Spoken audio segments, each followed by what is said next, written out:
first meeting of 2025. It's going to be a good year. So thank you all for your time here. I hope everyone enjoyed their holidays and a time off. I think Dave Parkin is joining us by Zoom, and Chair Gardner is joining us shortly. But we'll go ahead and begin.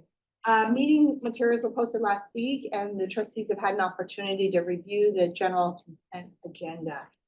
Is there any conversation anyone has about the general consent agenda? If not, I would just like to make one note of appreciation for our team, particularly led up by Mitzi Montoya, about continuing to drive for that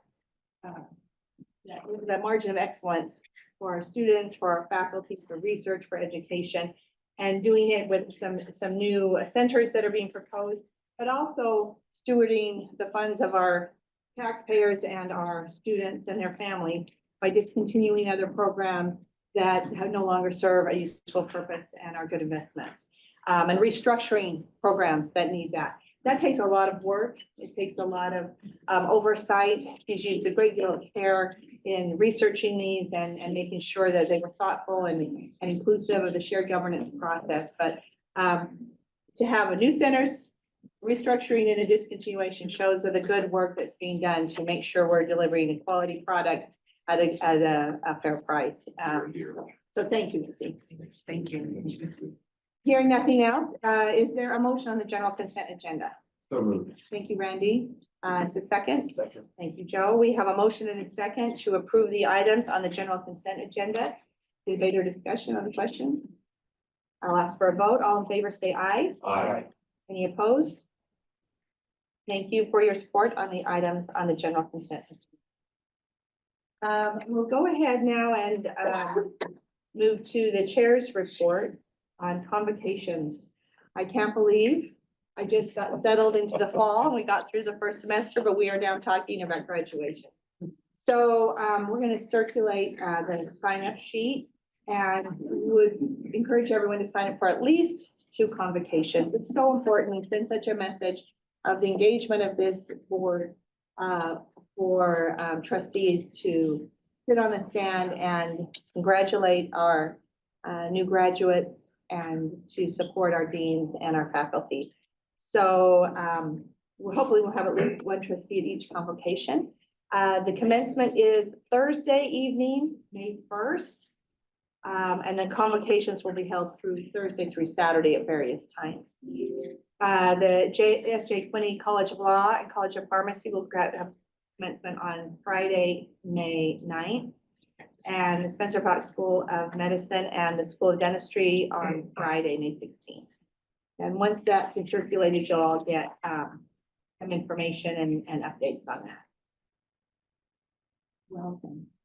Don't call me out. I was. Did you meet a policeman on the way? Yeah. Or are you driving very slow? It's escort. Shall I just finish this out for you? Oh, no, yeah. Tuition 2024-25. A reminder that the Utah Board of Higher Education policy gives the trustees the responsibility to review and recommend the use request to adjust tuition and general student fees. So the Truth and Tuition meeting will be live streamed and recorded on the afternoon of Friday, February 28th. Karen will send you all that meeting information. And we'll rely on Senior Vice President Mitzi Montoya and our CFO Kathy Anderson to coordinate with us on this process as it evolves. But please put that date on your calendar so that you can be informed and weigh in. As excited as I am for 2025, there are a few sad things we have to do right up front.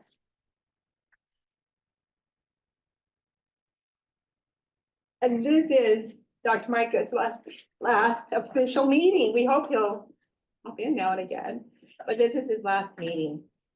And we have so appreciated the leadership you have provided to the health sciences and to this university through your time here. And it's at hearts that we bid you to see you later because we aren't saying goodbye, because you were gonna take a little sabbatical and then you will be back on faculty.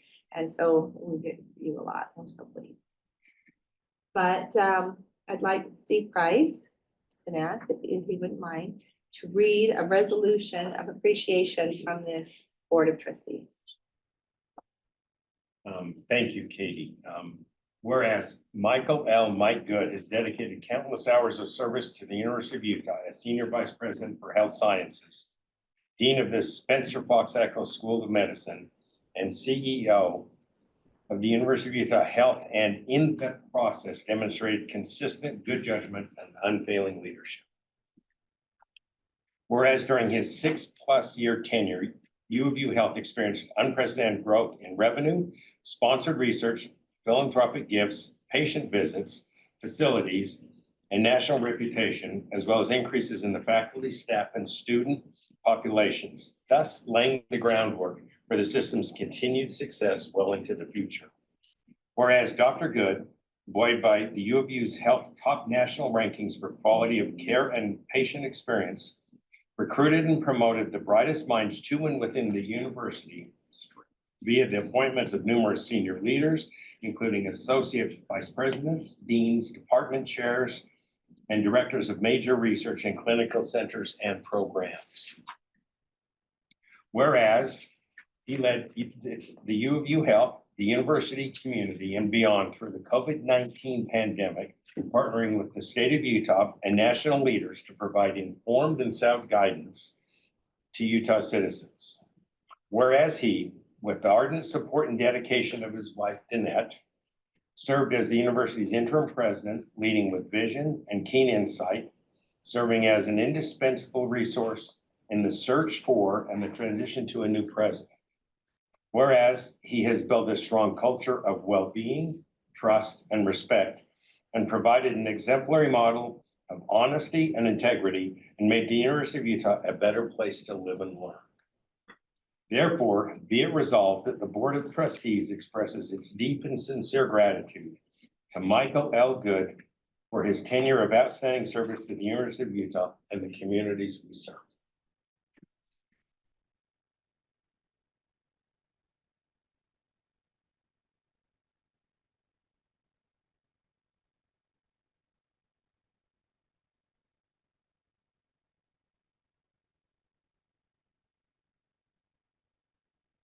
Mike, but they're gonna give me a minute here, and I started to list the kind of the remarkable accomplishments, naming of a med school, navigation of a small global pandemic, doubling of the size of health sciences. And it goes on and on and on. But if I could just make this personal, when a fairly inexperienced president takes over and you have somebody like Mike Good by your side, it just makes that transition so easy. I don't know that I've ever seen anybody with as good a sense of people and how to respect people and how to move an organizational forward as Mike Good. He's been a cherished friend, and while he was only interim president, I would say for at least the first year and a half, he still at this university while I was trying to get my feet under him, and I just deeply appreciate everything that you did. So thank you. Thank you. Thank you all. I'm reminded of the verse, for everything there's a season. This has certainly been the Utah season for Danette and I. We love all of you. We love working with all of you. We're very proud of what's been together, what we've accomplished. And, it's, you always wonder when you're on a path that is so reliable and so steady, why do you get off and get on another path? But that's all about the changing of the seasons. And Danette and I head off for the next season in our lives. As Katie said, that includes a sabbatical, but then coming back hopefully to teach and mentor and share 40 years worth of academic medicine with our wonderful, particularly young and advancing faculty. So it's been wonderful. Thank you all. Thank you for the resolution. And as Katie said, See you in a little while. Thank you. Thank you. Thank you, Mike. We need to, Yes, we do. We'll give you another one. Christian and I failed to pull off signing correctly this morning. No. hand melt. It was a simple task. Handheld function on my part, president's being nice, but still, for, I signed my name with David Parkin on it. No, I didn't. And my name has 4 N's in it, so. I think this should became a collector. I just want you to know that. It'll look like it'll look like both. Christian and I were- Go home with something. basic- I did. Stand up, let's have a photo. Yeah. It's the, oh yeah, you're supposed to. Put it through, right? Slow. Come on, I work with doctors, right? Steve,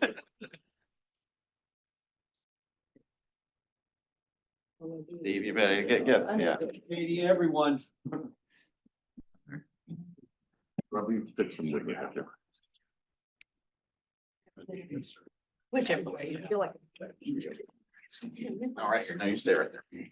See the good trustees, yeah, this was trustee, this is a trustee thing, not a president thing. I Okay, just who get we looking to at? give it a watch. Okay, we're gonna look Okay. at red first.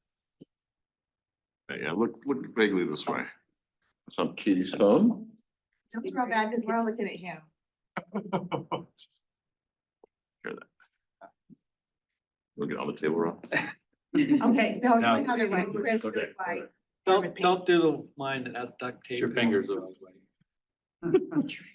Nice thumb shot of me. All right, very nice. Thanks, Mike. Thank you. Very nice. All right, President, what's your? I rolled it way out of the way. I will, for my report, point everyone to the printed copy. I think there's one very large thing I want to point out that's in the middle of occurring, and that is Dr. Montoya launched a shared services project between 4 different colleges. This is part of our operational excellence work. We're excited about this because of the lift in several directions. I think this is going to provide to the university. The biggest will be increases in completion rates as we are able to share a new suite of services to students, which include traditional counseling, mental health, financial, you name it, it's there. And just when you are able to consolidate that between 4 colleges and share those services, it's remarkable. So a massive lift we are expecting in graduation rates. But then also it's a much more efficient use of resources as you pool resources, you cross-train individuals. It allows us to scale as a university in a very unique and efficient way. So I wanted to just hands off to Mitzi and her team who have spent, is it over 6 months studying this and working it through. So want to thank her. We also had remarkable collaboration from our Senate president. We appreciated you and helping us through this process as well. And so Harriet was very good. Change of this nature is difficult at universities, but just really appreciate all the leadership from the faculty leadership on through the team that Mitzi put together and the deans to pull this off. So that I'll leave that my short report on that. So. We have a number of reports that you all have the opportunity to read from our senior vice presidents, from the ASUU, the Academic Senate, staff council reports, the Alumni Association, and an information agenda. And we can, Push those to February. yeah, and so hopefully you read those and you can be brought up to date, and then we'll have actual presentations on those at our next meeting in the essence of time. We would now like to transition to a closed meeting. Is there a motion to close the Board of Trustees meeting for the purpose of discussing matters appropriate for executive session under Utah's Open and Public Meeting Act 52-4-2051? I'll motion that we close the meeting. We've got a motion to close the meeting. Is for a strategy session to discuss the purchase, exchange, or lease of real property that's been approved by our Office of General Counsel. Thank you, Christian. Is there a second? Second. Thank you, Steve. We have a motion and a second to close the trustees meeting. All in favor, say aye. Aye. Any opposed? Thank you. The motion carries. So just some points of order. Those of you who have been invited at the request of the trustees as subject matter experts will be doing the meeting down, is it called the Hendrickson Conference Room, which has been set up for the closed meeting. When they come back into session, there's no other business. So they will, they'll vote to come back into closed session, then they'll adjourn. So if there's no reason to stick around, there'll be no other public business. So, all right, with that, I would just encourage trustees and those invited to head down to the first floor.